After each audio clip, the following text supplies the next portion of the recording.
Guys, welcome back to my channel. और आज हम बात करने वाले हैं एक मेन इंपॉर्टेंट चीज़ पे, एक मुद्दे पे, जो है कि आपका कॉस्ट कितना होगा, आपका खर्चा कितना होगा 1 ईयर का, 1 मंथ का, if you are a DU student then. क्योंकि जैसे कि बात करते हैं, डीयू सस्ता है बट डीयू दिल्ली में रहने का खर्चा ओबियसली महंगा है। तो हर स्टूडेंट को सबसे पहले, या हर फैमिली में अपने बच्चों को भेजने से पहले माइंड में आता है कि डीयू भेज देंगे, डीयू में हो गया है, बहुत अच्छी बात है, डीयू इतना महंगा नहीं है, लेकिन वहाँ रहने का खर्चा कितना होगा। तो आज मैं एज ए डीयू स्टूडेंट यही बात करने वाली हूँ। जो सवाल मेरे मन में था वो मैं आज आपके साथ शेयर करने वाली हूँ, उसका आंसर शेयर करने वाली हूँ ओबियसली। सो गाइज, मैंने एकोमोडेशंस को 3 पार्ट्स में बांटा है। फर्स्ट होगा hostel, second is PG and third is flat या फिर रूम लेके रहते हैं। तो सबसे बेस्ट या सबसे सस्ती की बात करें तो हॉस्टल है। उसके बाद पीजी भी यहाँ के बहुत अच्छे हैं। अगर बस आपको ज़रूरत है तो एक राइट पीजी ढूंढने की। बाय द वे खाना वगैरह अच्छा है। और बस आप, और गाइज ये मत सोचिए प्लीज़ कि आपका बजट लो है तो आप बिल्कुल डीयू में नहीं आ सकते। नहीं, ऐसा बिल्कुल नहीं है कि आपको 15,000 महीने के देने ही होंगे। अगर आप वेल मैनेज पर्सन है, अगर आपको पता है कि लाइक पैसा कैसे खर्च करना है, तो आप अपने हिसाब से 5,000 तक दिल्ली में रह सकते हैं। तो प्लीज़ सबसे पहले डिसअपॉइंट मत होइए कि आप दिल्ली यूनिवर्सिटी नहीं आ सकते जस्ट बिकॉज कि आपका बजट थोड़ा सा लो है। तो सबसे पहले आप इस चीज़ को अपने माइंड से निकाल दीजिए। सो गाइज, डीयू की पहले बात करते हैं फ़ी की। तो फीस इतनी ज़्यादा नहीं है, आपके कोर्स पे डिपेंड करता है कि आपकी फ़ीस कितनी होगी। जैसे मैं बीए प्रोग्राम में हूँ तो मेरी फ़ीस है 15K। सो फीस इतनी ज़्यादा नहीं है। ओबियसली दिल्ली में रहने का खर्चा ही है, और वो भी ऐसा नहीं है कि आपका बजट अगर कम है तो आप नहीं आ पाएंगे।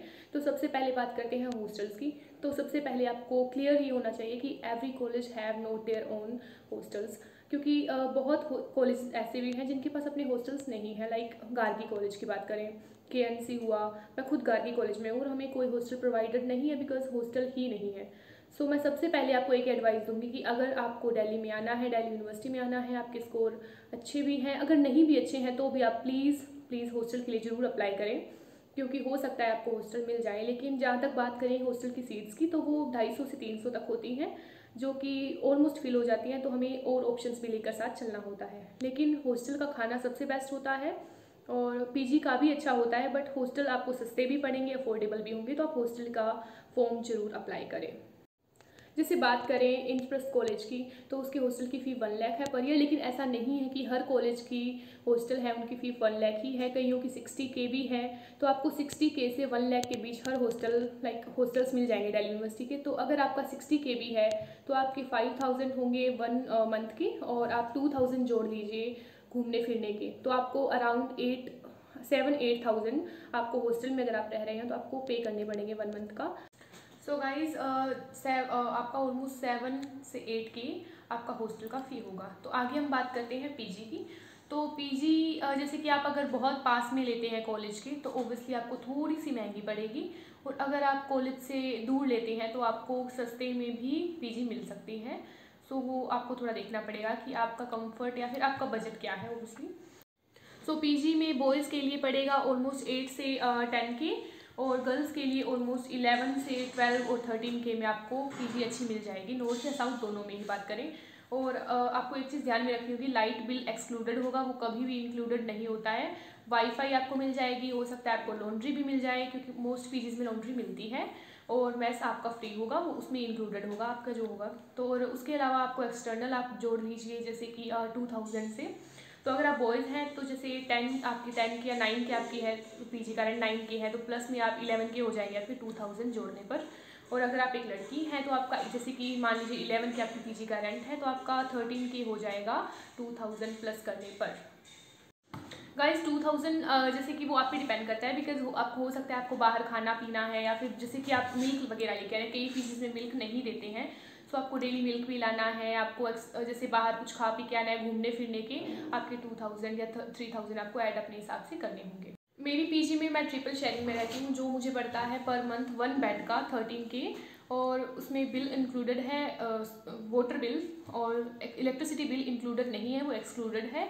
और वाईफाई फ्री मिलती है, मेस भी ठीक ठाक खाना आता है, अच्छा खाना आता है ओबियसली। और बात करें डबल जो शेयरिंग बेड है उनमें 15K में आपको हमारी पीजी में मिल जाएगा। और जहाँ तक बात करें खाने की तो वो भी अच्छा है, और क्वालिटी ऑफ वाटर एंड और वो भी अच्छा है। तो आपको, और सबसे मेन बात होती है सिक्योरिटी की।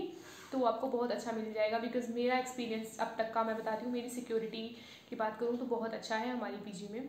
सो आप अगर आप साउथ दिल्ली में हैं तो आप कोई भी पीजी प्रीफर कर सकते हैं जहाँ सिक्योरिटी और अच्छा हो। और एक बात मैं बताना भूल गई गाइस, सिक्योरिटी मनी की बात बताती हूँ। तो आपको हर पीजी में 1 मंथ की सिक्योरिटी मनी तो देनी ही होगी। और आपको एग्रीमेंट भी साइन करना होता है जिसमें आप 1 ईयर के लिए, लाइक जैसे कि आपका जब तक सेमेस्टर दोनों सेमेस्टर एंड नहीं होते तब तक आपको वहाँ रहना होता है। और कई पीजीज में होता है कि आपको 2 मंथ्स की सिक्योरिटी मनी देनी भी होती है, कहीं 1 मंथ कहीं 2 मंथ्स, वो it depends on PG. So guys अब बारी आती है रूम्स की। तो रूम्स की बात करें तो आपको नॉर्थ में ऑलमोस्ट 7 to 8 के में अच्छा खासा रूम मिल जाएगा। और 1500 से 2000 आप जोड़ लीजिए मेड के या कुक के, जिसमें भी आपके अगर आप 2 लोग रह रहे हैं तो वो आपका डिवाइड हो जाएगा 1500 और 2, जैसे आपको 2000 में आपकी कुक लगाया है तो उसमें आपको 1000 आएगा और 4000 आपका रूम का हो जाएगा। तो 5000 में आप आराम से दिल्ली में रह सकते हैं। अगर आप रूम में रह रहे हैं तो वो इतना कॉस्टली नहीं पड़ेगा। और अगर आप साउथ दिल्ली में हैं तो आपको 9 to 10 के में रूम मिल जाएगा। और सेम आप कुक वगैरह का जोड़ लीजिए और आप 2 पार्टनर रह रहे हैं तो आपका फिर वहीं भी डिवाइड हो जाएगा, तो वो भी आपको पीजी से थोड़ा सस्ता मिलेगा। और आपको ओबियसली खाना वगैरह में जो फूड मटेरियल है वो अपना लाना ही पड़ेगा। अगर आपको रूम, ओबियसली रूम के साथ आपको किचन और वॉशरूम मिलेंगे। अगर आप 2 BHK लेना चाहते हैं, 2 BHK फ्लैट वगैरह लेना चाहते हैं, तो बात करें नॉर्थ कैंपस की तो विजयनगर और कमला नगर, मुखर्जी नगर ये पास के एरिया हैं। और खास करके कमला नगर और विजयनगर वॉकिंग डिस्टेंस पे हैं। तो हम विजयनगर में और कमला नगर की बात करते हैं कि आपको 2 BHK फ्लैट कितने में मिल जाएंगे। तो अगर 2 BHK फ्लैट अनफर्निश्ड आपको मिल जाएंगे 24 से 26 के में। और 2 BHK फर्निश्ड आपको मिलेंगे 28 के से 30 के में, सॉरी। और थोड़ा बहुत ब्रोकरेज का भी होता है, ओबियसली 50 या फिर 40% आपका जो रेंट है वो ब्रोकरेज में जाता है। तो आप थोड़ा ब्रोकरेज का ध्यान रखें ओबियसली। और बाकी करें तो सिक्योरिटी डिपॉजिट आपको फ्लैट, रूम और पीजी हर जगह ही देना पड़ेगा। और एक्सटर्नल आप खर्चे अपने जोड़ के और अपना बजट बनाइए। And welcome to DU guys. So guys hope so आपको ये वीडियो थोड़ी हेल्पफुल लगी होगी ओबियसली, क्योंकि एक DU में जो आना चाहता है उस स्टूडेंट के मन में सबसे पहले यही ख्याल आता है कि क्या होगा, कितना खर्चा होगा। सो होप सो ये थोड़ी सी भी आपको अगर हेल्पफुल रहती है तो please guys like and subscribe and comment. और अगर आपके कोई और भी क्वेश्चन हैं DU से रिलेटेड जिनका मैं अगर आंसर दे सकती हूँ तो मैं ओबियसली आपको रिप्लाई देने का पूरा ट्राई करूँगी। और मैं अगर कुछ ऐसा मेन चीज़ हुई तो उसमें मैं वीडियो भी बनाऊँगी उसको related. So please guys subscribe my channel, like and share, thanks. Hope so guys आप जल्दी आ रहे हैं और अब होप सो हाँ।